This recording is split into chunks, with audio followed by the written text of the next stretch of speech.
This video is reaching you through a hose, a wet one.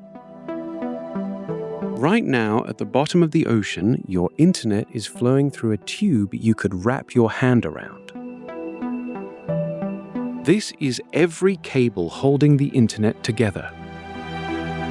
About 500 of them, 1.4 million kilometers of glass and steel. 99% of everything you do online touches one of these lines. And here's the part that should worry you, the size. Out in the deep, that cable is as thick as a garden hose. It lies naked on the seafloor, 8 kilometers down, in the dark, under crushing pressure, unguarded. People first tried this in 1858, with a steamship and a very long rope of copper.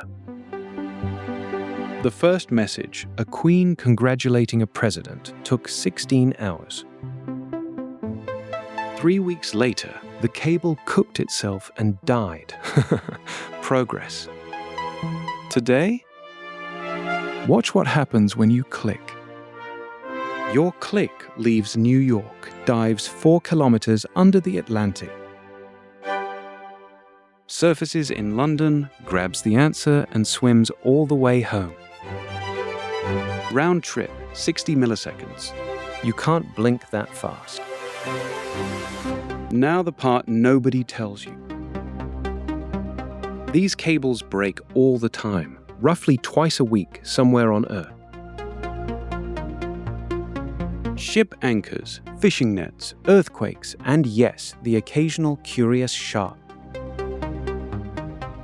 When one snaps, a special ship sails out and fishes the broken ends up from kilometers below. Then a human being splices hair-thin glass back together, by hand, on a rolling deck. These crews are the internet's paramedics, and you've never heard of them. And satellites?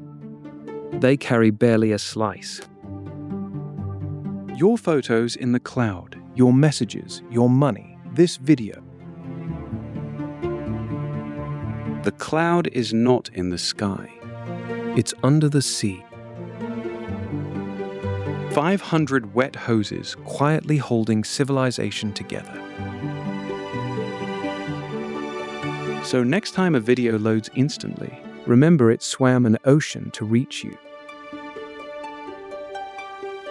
The internet isn't wireless. It's an ocean creature.